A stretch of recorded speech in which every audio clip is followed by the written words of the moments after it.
Let's get salty! Everyone, Zeddy here again today with another Into the Emerald Dream card review, and we have a bunch of Choose One cards to go over. We have an amazing new dragon. Is Dragon Priest coming back? One of my only priest archetypes I kind of enjoyed. No, I don't like priest. I've never played priest. What am I talking about? And just a pretty crazy neutral card as well. We'll review all these cards. You want to win them. We have 2 regular pre-orders, 1 mega bundle. I'm giving away it on my pocket. To enter that giveaway, like and comment in the video. Link down description below, the one with that thumbnail over there. Be subscribed to the channel. Every 1,000 subs we get until all the cards are revealed, I will add another mega bundle. So hit that sub button. Make me go Baroque. And well, you know, Druid started the whole choose one thing, right? That's where it's all started. This set, they're sharing their powers with all the other classes, but maybe they want to also borrow from the other classes. So we have Symbiosis, a 1 mana nature spell. Discover a choose one card from another class. So we got Burgle Druid. What's going on here? Everyone's borrowing choose one, so they're gonna take it back. I guess thematically it makes sense, right? They're in touch with the choose one mechanic, so they can go to another class and grab it. So yeah, that'll be limited, I guess, to only choose one cards from this expansion, right? There aren't other choose one cards available to, like, you know, neutrals or anything, or other classes outside of this, other than, like, I guess dual class cards. If you're looking at wild, I don't know if there'll be any dual class left in standard. Maybe you can correct me if I'm wrong on that. There probably is. Regardless, yeah, it'll be a pretty narrow pool, and it's only 1 mana, and you can get a pretty, like, probably good card out of that, right? Like, it's 2025 power level. It's probably pretty good. But again, you're paying 1 mana just for the potential to get a decent card. Why not just run the decent card?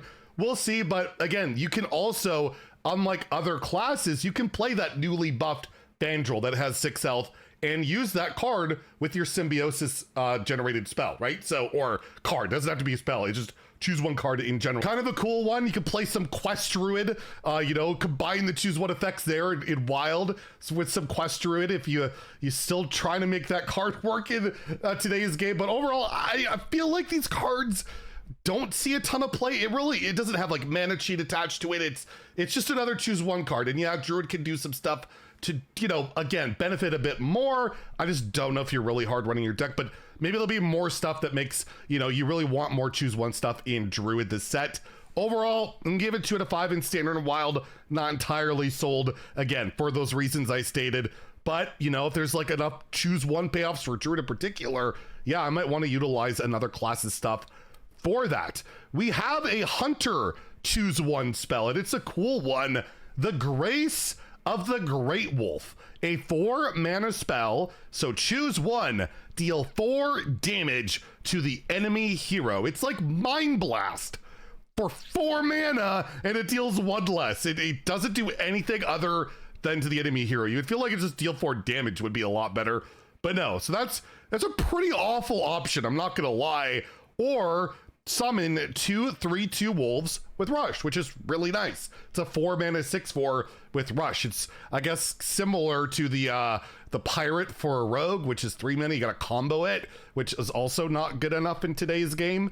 Other than when you know, buffed it with Shafar and absolutely crazy with that, right? So honestly, this just seems like a bad card. Like, to me, like, the 4 mana is like, the Rush is like okay, but just like deal 4 to the enemy hero. Again, burn is valuable. It's always been valuable, especially in Hunter. You can scale it with spell damage. You can, I guess in wild, you can repeat it multiple times with the, I think there was like a Naga, 4 mana Naga. But overall, I don't feel like it's good enough to see play. I'm actually gonna give this a 1 in standard and wild. I just feel like 4 damage only to the enemy hero is just so limiting, and it's not enough for 4 mana. I feel like 6, but again, I'll be wrong. Like, this card will be insane, or Druid will discover it and they'll combine and deal 4 and get 2 6/4s, and I still feel like that's not amazing. So yeah, I'll give it a 1 in standard wild. I actually think this card kind of underwhelming for what you get, because normally, like, I feel like choose one, you just get 2 really good options for the mana, and I just feel like you're not really getting it there with that card. Next, we have the Paladin choose one card here, the Light Mender. It is a 4 mana 3/3, no tribe, nothing like that. It is taunt and choose one.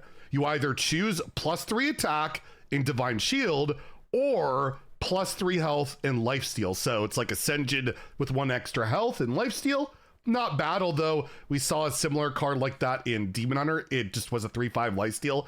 Never really saw a ton of play. This would have 1 more health plus flexibility. We have a 6/3 minion with Divine Shield, which is, again, not bad, but again, not amazing. Like, I mean, you could hand buff this and it gets a little bit better, but overall, again, I just don't really know what I'm doing with this card for the most part.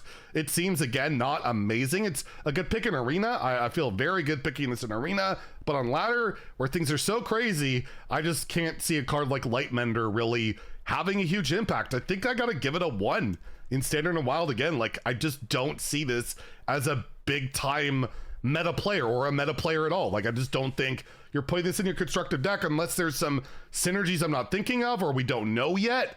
It just does not seem like super powerful to me. I don't know. I want to be nicer to it. I think it's a cool card, but like, it just, I feel like in today's game, does that do enough? I really don't think so. However, I think this card is really good, and it is a Priest Dragon. Of course, I think the Priest card is good. The Selenic Drake, beautiful artwork. It's a 4-mana 3/6 dragon, so pretty high health. It has elusive, so harder to target, and at the end of your turn, you get a random dragon, and that could be any dragon in Standard, right? Any dragon from any class. That's good. And this doesn't die. You're getting more and more and more dragons. I don't believe it can get itself. Cards are not anymore supposed to be able to create themselves, but yeah, that could be a lot of value. And priests can be pretty annoying at keeping stuff around, getting those dragons in. Again, the pool of dragons is pretty darn small now.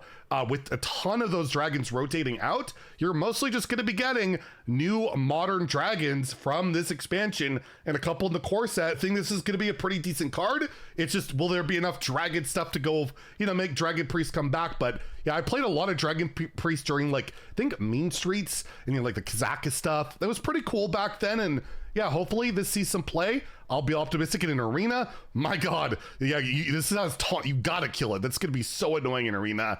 I'll give it a 3 to 5 in Standard, a 2 in Wild, where there's so many bad dragons. Like, the pool's bad at value in Wild. Give me a break. So yeah, I'll give it a 2 there. But I just think the card looks really, really nice and cool. And then lastly, we have the only neutral here, the Resplendent Dream Weaver. It is a 4-mana 5/4 battle cry.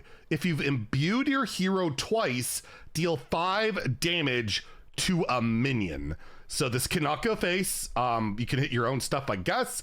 And you're only playing this if you're playing an imbue deck, which is what, like 6 of the classes, I believe, are imbue classes. So yeah, you've imbued twice. You've, you know, upgraded your hero power. Like, I guess it'd be, you get the new hero power, then you upgrade it once, you're good to go. It's a bit of decent removal. You're likely, I feel like, not gonna curve super heavy into this.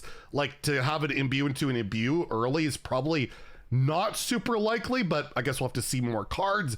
But even then, if it's not active, it's a 4-mana 5/4, which is terrible. If it is active, it's a decent removal, but there's just so much good removal in the game, and rush minions and all sorts of stuff, that I just feel like there's no way this card sees play. But maybe there is just, yeah, that imbue deck that really goes ham on it and can utilize this, or like Shaman can cheat this out and then evolve it. That could be pretty good. I won't completely sleep on it. Shaman looks pretty promising with the evolve stuff. So do I give this a 3? Is this a grunty where it's like complete unplayable garbage and comments are yelling at me? Why are you even thinking about giving this a 3? I'll give it a 2 in Standard, that it probably doesn't line up quite right. If it could hit anything, if it could go face, yeah, it'd be a lot better, but yeah, it can't. So it's only to minions, and in one, yeah, it's Wild. I'll give it a 1 there. I was skipping ahead a little bit. So yeah, not the most powerful cards here, but you never know, especially if there's like some choose one synergistic thing we'll see later. But the Dragon for Priest, I really like that card. We'll see how it plays out. So yeah, let me know what you think about the cards in the comments down below. There's still 2 more reveals later on. Not sure if I'll do 1 or 2 videos on them. Stay tuned. Find out. If you enjoyed the video, please like and subscribe. Have a great day and stay salty, my friends.